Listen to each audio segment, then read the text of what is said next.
Selamat datang di paragraf 13, tempat di mana isi pikiran dan gagasan kita semua digeledah, ditelanjangi, supaya kita berhasrat, supaya kita tergoda untuk mampu berpikir lebih mendalam dan kritis. Kita bicara pasal 411 di Undang-Undang Nomor 1 tahun 2023 tentang Kitab Undang-Undang Hukum Pidana, KUHP kita yang baru, yang akan berlaku nanti 2 Januari 2026 ya. Saya ingin sedikit menelanjangi, membongkar ini. Karena apa? Persoalan perzinahan ini ramai dibicarakan, ramai dipersoalkan.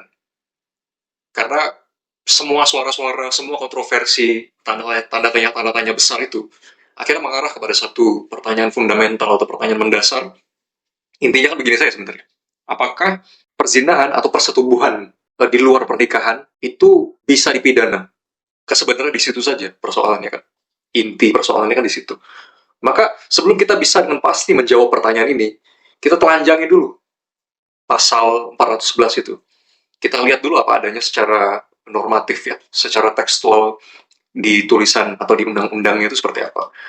Silakan teman-teman cek, ya teman-teman sekalian silakan cek pasal 411, kita fokus di ayat 1, kita fokus di bentuk kriminalnya, di bentuk pidananya itu apa sebenarnya.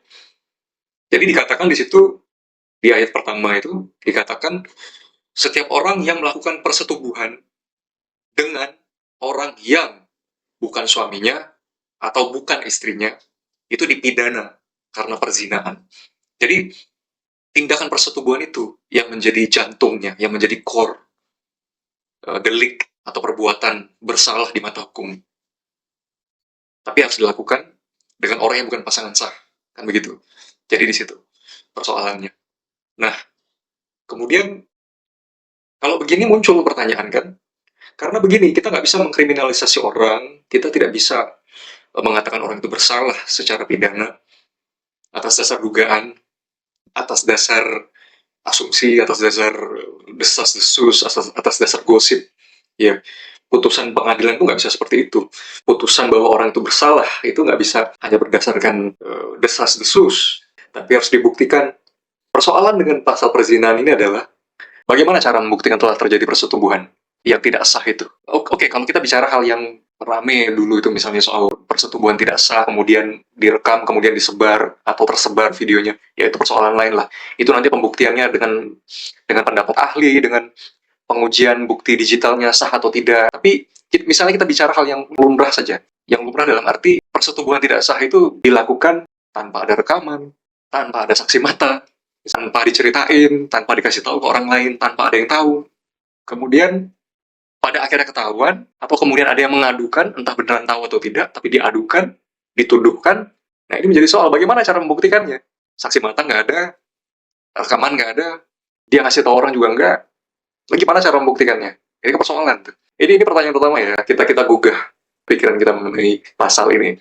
Kemudian yang kedua, yang saya notice, silakan teman-teman cek di bagian penjelasan terhadap pasal 411 ini, di bagian penjelasan di dalam KUHP, itu dikategorikan, diterangkan. Yang dimaksud dengan yang bukan suami atau yang bukan istri itu apa? Itu ada 5 huruf di situ. Baca aja sendiri detailnya seperti apa. Tapi yang ingin saya highlight adalah bahwa isinya itu laki-laki dan perempuan. Jadi secara lawan jenis. Ini jadi pertanyaan juga buat saya. Oh, kalau begitu, jika dilakukan oleh laki-laki dan laki-laki, oleh perempuan dan perempuan, bukan perzinahan dong. Berdasarkan definisi pasal ini, berarti hubungan seksual atau persetubuhan yang dilakukan oleh pasangan homoseksual itu tidak bisa dikatakan sebagai perzinahan. Karena strict pasal ini menjelaskan yang melakukan itu pelakunya harus laki-laki, perempuan, laki-laki, perempuan. Jadi saya menggugat pasal ini dalam arti, satu, dari sisi operasional pembuktiannya aja susahnya minta ampun. Kedua, cakupannya juga hanya kepada pasangan hetero ya. Lalu bagaimana dengan yang homoseksual atau dengan yang non hetero? Jadi saya melihat, buat apa pasal ini dibikin ke dalam KUHP? Apakah negara berusaha mengatur moralitas masyarakatnya dengan masuk ke ruang privat, kemudian kriminalisasi di ruang privat itu harus dibuktikan di publik. Jadi mengangkat sesuatu yang private ke ruang publik. Domain publik ini adalah domain pembuktian. Harus mampu terbukti secara sah dan meyakinkan telah terjadi kriminal, telah terjadi pidana. Yang mana dalam hal ini adalah perzinahan, persetubuhan. Jadi hal yang privat, hal yang terjadi di atas tempat tidur, di kamar, di ruang tertutup, yang diketahui hanya oleh yang melakukan, itu harus dibawa ke ruang publik untuk dilakukan pembuktian di pengadilan kan begitu. Baru kemudian orang ini bisa dikatakan bersalah di hadapan hukum secara meyakinkan dan sah. Baru diputuskan kan begitu. Nah, bagaimana? Kalau tidak bisa dioperasionalkan, buat apa pasal ini ada? Begitu, para pengamat 13. Jadi, disclaimer ya, bukan untuk menyudutkan siapa-siapa, bukan untuk menggiring opini apa-apa, tapi ini murni hanya gugatan terhadap pikiran saya sendiri yang saya ajukan di sini. Bagi teman-teman yang berminat untuk berdiskusi, silahkan dikomentari, silahkan dibikin video, silahkan direspon. Saya genuine ingin berdiskusi soal ini, jadi tidak ada kepentingan subjektif untuk giring lah, untuk politik, whatever. I don't give a f***. Tapi ya ini, pertanyaan saya.